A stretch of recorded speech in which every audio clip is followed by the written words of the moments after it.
কি নিষ্ঠুর নির্মমভাবে ছেলেপেলেদেরকে গুলি করা হলো, মারা হলো, বুট দিয়ে পাড়া দিয়ে মারা। ঠিক 71 সালে পাকিস্তান আলাদা বাহিনী সেই একই কাজ করেছে।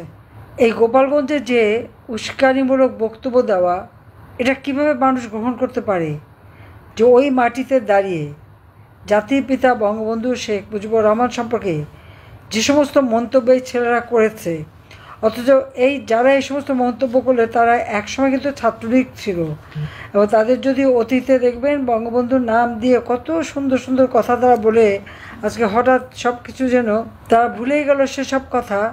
আর সেখানে মুজিববাদ শেষ করে দেবে, বঙ্গবন্ধুর নাম মুছে ফেলে দেবে, গোপালগঞ্জ শেষ করে দেবে। এই এত বেয়াদবেরা কোথা থেকে শিখলো? এই ষড়যন্ত্রের মধ্য দিয়েই সে যে ক্ষমতা এসেছে। আজকে আবু সাঈদের হত্যা, মুগ্ধর হত্যা, প্রত্যেকটা হত্যাকাণ্ডের জন্য ইউনূস নিজের দায়ী। এবং আমি নিজে সেখানে এই হত্যার পর আমি জুডিশিয়াল এনকোয়ারি কমিটি করে দিয়েছিলাম। ডক্টর ইউনূস সেই জুডিশিয়াল এনকোয়ারি কমিটিকে কাজ করতে দেয় নাই। এবং এদের যে হত্যাকাণ্ড এবং যারা আহত হয়েছিল তাদের প্রত্যেকের চিকিৎসা ব্যবস্থা আমি করেছি, সে যেই হোক। আমি এখানে দল মত দেখি না। সেই জায়গায় যখন বুলেট পাওয়া গেল 7.62, ইউনূসেরই উপদেষ্টা ব্রিগেডিয়ার শওকত যখন বললেন যে এই বুলেট সিভিলিয়ানদের হাতে তদন্ত করতে হবে, সঙ্গে সঙ্গে তাকে সরিয়ে দিল। ইউনূসের তো সব কিছু মেটিকুলাস ডিজাইনের মাধ্যমে করা। তার মেটিকুলাস ডিজাইনের অর্থই হচ্ছে চক্রান্ত, ষড়যন্ত্র, এবং তার মাস্টার মাইন্ড। কারা মাস্টার মাইন্ড? আজকে এদেরকে দিয়ে দল করিয়েছে। একসময় তারা যারা ছাত্রলীগ করতো, ছাত্রলীগের যত বদনাম, যত রকম অপকর্ম তারা সেখানে করে এসেছে। ডক্টর ইউনূসকে জিজ্ঞাসা করি আমি, 6,000 টাকা বেতনের একজন এমডি, সে এত হাজার কোটি টাকার মালিক হয় কিভাবে? কোন জাদুর বলে? এবং ক্ষমতা দখল করেছে তো সেই টাকা, অস্ত্র, অর্থ, বন্দুকের নলের মাধ্যমে। আর যত জঙ্গিদের ছেড়ে দিয়েছে, আওয়ামী লীগের অগণিত নেতা কর্মী, তাদেরকে গ্রেপ্তার করে তাদের উপর অত্যাচার। আর আজকে গোপালগঞ্জে যে 32 নম্বর তো ভেঙেছে, আগুন দিয়েছে। এখন গোপালগঞ্জে যে বঙ্গবন্ধুর নামে যখন আজে বাজে কথা বলে, সেই জায়গার মানুষ মানবে কীভাবে? আর এদের অপকর্ম, এবং যখনই ওরা প্রতিবাদ করেছে সাথে সাথে সেখানে গুলি, এবং এই সেনাবাহিনী যে সরাসরি গুলি করেছে, গলার উপর বুট দিয়ে পাড়া দিয়ে, ছেলেটা বেঁচে আছে, পা ধরে বসছে, পা হাত দিয়ে ঠেকাচ্ছে, তাদের এতটুকু মায়া হলো না এই সেনাবাহিনীর সৈনিক তার পায়ে গলার মধ্যে পাড়া দিয়ে বুট দিয়ে পিষে মারল।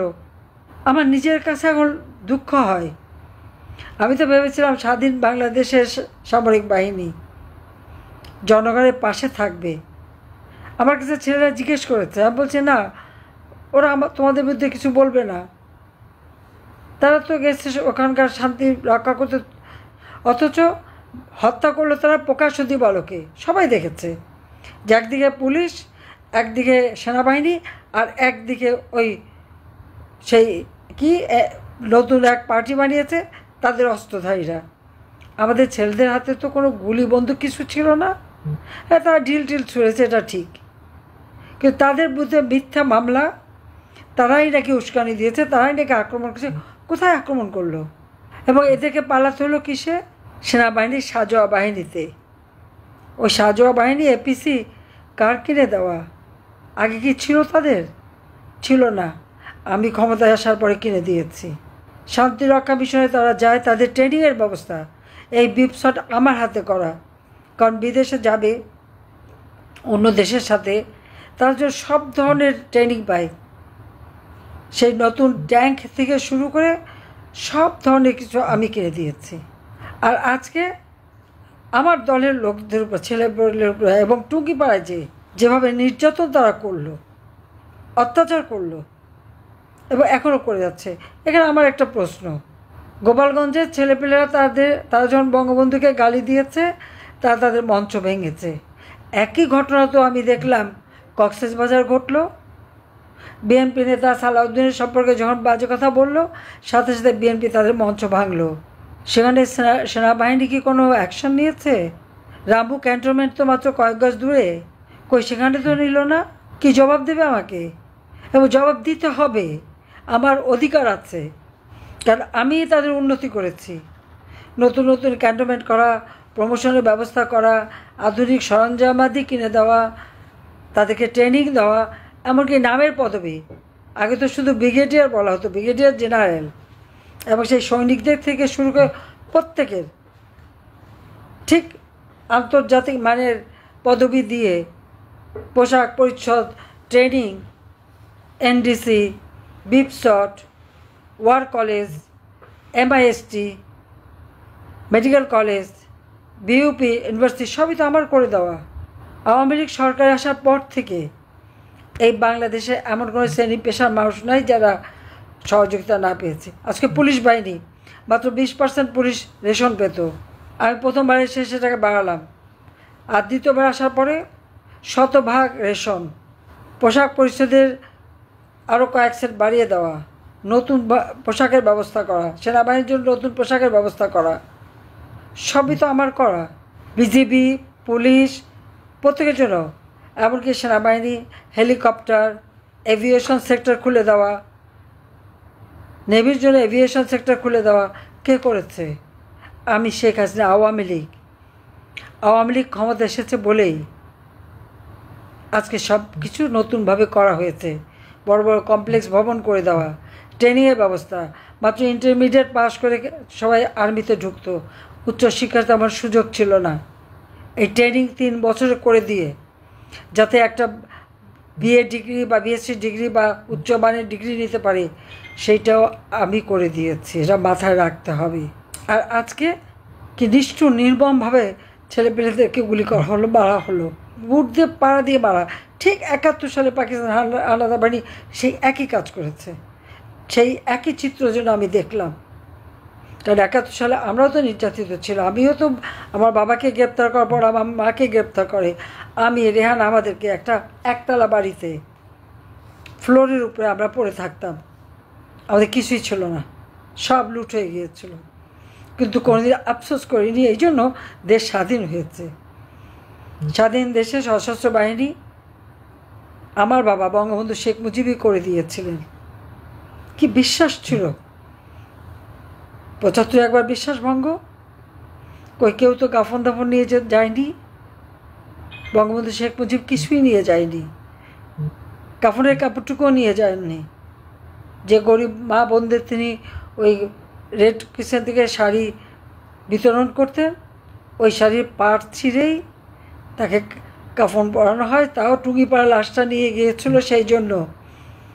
আর ধানমন্ডি 32-এ আর ওই মিন্ট রোডে এবং অন্য যারা মারা গেছে তাদের কোনো কাফন দাফন না, জানাজাও না, কোনো মতে মাটি দিয়ে রেখে এসেছিল। আর ঠিক একই ঘটনা আজকে টুঙ্গিপাড়া দেখলাম, গোপালগঞ্জে দেখলাম। গোপালগঞ্জে যারা মারা গেছে তাদের না জানাজা পড়তে দিল, না কাফন দাফন করতে দিল, কিছুই করতে দেয়নি। সরাসরি সেখানে আর্মি দেওয়ানো, পুলিশ দেওয়ানো না, আত্মীয় স্বজনকে তখনই কবর দিয়ে দিতে হবে। আর যে হিন্দু ছেলেটা মারা গেছে তাকে তখনই সৎকার করতে হবে। এরা মুসলমান না? কোন ধরনের জুলুম এটা? কী ধরনের জুলুম আমি সেটা জিজ্ঞেস করি। মানুষের কৃতজ্ঞতা বলেও কথা। তারা ভুলে গেছে 1975 সালে 15 আগস্টের পর একের পর এক কু হয়েছে সেনাবাহিনীতে। 2000-এর উপর সৈনিককে হত্যা করা হয়েছে। অনেকে জানতই না তার কী অপরাধ। হয়তো ছুটির থেকে বাড়ি ফিরে গেছে, সেখানেই তাকে মেরেছে। অফিসারদের হত্যা করেছে, এমনকি মুক্তিযোদ্ধা অফিসারদেরকে হত্যা করা হয়েছে। পুলিশদের নির্বিচারে গুলি করে হত্যা করা হয়েছে। সব কথা ভুলে গেছে। কিন্তু আওয়ামী লীগ যে 15টা বছর ক্ষমতায়, প্রত্যেকের জীবন মান উন্নত হয়েছে। ছেলে মেয়েদের লেখাপড়া থেকে শুরু করে সব কাজে কি পায়নি তারা? এটা হচ্ছে দুর্ভাগ্যের বিষয়।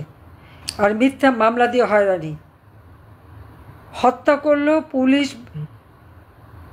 আর্মি আর ওই এনসিপির এজেন্টরা। আর সমস্ত মামলা গোপালগঞ্জে প্রায় 6000 লোকের বিরুদ্ধে মামলা। তাদের হাতে কী ছিল? কিছুই ছিল না। কিন্তু এইভাবে মিথ্যা মামলা দিয়ে হয়রানি। আজকে আমি দেশবাসীকে বলবো যে কী অন্যায় করেছি আমরা। আজকে ইউনূস ক্ষমতায় এসেছে, কোনো দিন এই দেশের কোনো মানুষকে ঝড় বৃষ্টি বন্যা খরা কোনো দিন দেখেছেন একটি পয়সা দিয়ে সাহায্য করেছে? করে নাই। আমরা ক্ষমতায় থাকি, আওয়ামী লীগ আর বিরোধী দলে থাকি, মানুষের যে কোনো দুর্যোগ দুর্বিপাকে আমরা মানুষের পাশে দাঁড়িয়েছি। আমরা কখনো কোনো বিনিময়ে কিছু চাইনি, কিন্তু আমাদের আওয়ামী লীগের প্রতিটি নেতাকর্মী সবসময় মানুষের পাশে দাঁড়িয়েছে। এবারে আমরা কি দেখলাম? ইউনূস ক্ষমতা আসার পরে বন্যা হলো, বন্যা নামে টাকা তুললো, সে বন্যার টাকা রিলিফ দুর্গত মানুষের কাছে পৌঁছায় নাই, তা কারো অ্যাকাউন্টে চলে গেছে। শহীদের তালিকা করেছে, মিথ্যা বয়ান দিল। জাতিসংঘ যে তালিকা করলো, যে রিপোর্ট দিল, রিপোর্টে বললো 1400, কই নামের হিসাব তো দিতে পারেনি। নামের হিসাব দিল না কেন? নামের তালিকা দিল না কেন? আমি তো বলি এখনও তালিকা তারা দিক, নইলে তাদের ওই রিপোর্টের কোনো মূল্য থাকে না। মানবাধিকার লঙ্ঘন না কি করেছি? 10 লক্ষ রোহিঙ্গাকে আমি আশ্রয় দিলাম। প্রথম 2-3 মাস তো কোনো রিলিফ বাইরে থেকে আসেনি। সব ব্যবস্থা আমি করেছি। আমাদের দেশের মানুষ, বিশেষ করে আওয়ামী লীগের সমস্ত লোকজন এবং সবাই, তাদের খাদ্য টাদ্য সব কিছু ব্যবস্থা। 40,000 মেয়ে প্রেগনেন্ট ছিল, হাসপাতাল নার্স ডাক্তার দিয়ে। আমার দেশবাসীর কাছে আজকে সেটাই প্রশ্ন, যে দীর্ঘদিন অক্লান্ত পরিশ্রম করে যে বাংলাদেশটাকে আজকে বিশ্বের দরবারে একটা সম্মানজনক অবস্থায় নিয়ে আসলাম, আর সেই বাংলাদেশকে জঙ্গি রাষ্ট্রে পরিণত করে দেশের মানুষের শান্তি নিরাপত্তা সব কিছু কেড়ে নিয়ে আজকে যারা দেশকে ধ্বংসের পথে নিয়ে যাচ্ছে, এবং আমাদের মহান নেতা জাতির পিতা বঙ্গবন্ধু শেখ মুজিবুর রহমানকে যারা অপমান করছে, 32 নম্বর ভেঙেছে, আগুন দিয়ে পুড়িয়েছে, বুলডোজার দিয়ে ভেঙেছে, এখন হাত দিয়েছে টুঙ্গিপাড়া গোপালগঞ্জ। এটাই কি চলবে দেশে? সেটাই আমার প্রশ্ন দেশবাসীর কাছে। আমাদের শক্তি তো বাংলাদেশের জনগণ, আমাদের তো কোনো বিদেশি প্রভু নাই। সেন্ট মার্টিন বিক্রি করেছে, পোর্ট বিক্রি করেছে, করিডোরের নামে দেশও বিক্রি করা। এদেশের স্বাধীনতা সার্বভৌমত্ব রক্ষা করা এটা তো দেশের জনগণের দায়িত্ব। আর এই সমন্বয়কদের তাদের পাহারা দেওয়ার জন্য সেনাবাহিনী যাবে, গুলি করবে, নির্বিচারে গুলি করে মানুষ মারবে। অথচ সেই 15 জুলাই থেকে যখন 2024 সালে একে একে মানুষ হত্যা হচ্ছিল, তখন তাদের চেতনাটা কোথায় ছিল? সে প্রশ্নটা আমার কাজে। এই গণহত্যার দায়ে যারা এই গোপালগঞ্জে হত্যাকাণ্ডের সঙ্গে জড়িত, প্রত্যেকের বিচার এই দেশে হবে, আন্তর্জাতিকভাবেও হবে। ওই অস্ত্র আর ওই শক্তি দেখিয়ে বাংলাদেশের মানুষকে কেউ দাবায় রাখতে পারে নাই। এটা জাতির পিতা বঙ্গবন্ধু শেখ মুজিবের কথা, যে কেউ দাবায় রাখতে পারবে না, কেউ দাবায় রাখতে পারবে না। প্রতিরোধ গড়ে তুলতে হবে সবাইকে, সবাই ঐক্যবদ্ধ হন। সবাইকে ধন্যবাদ। জয় বাংলা, জয় বঙ্গবন্ধু, বাংলাদেশ চিরজীবী হোক।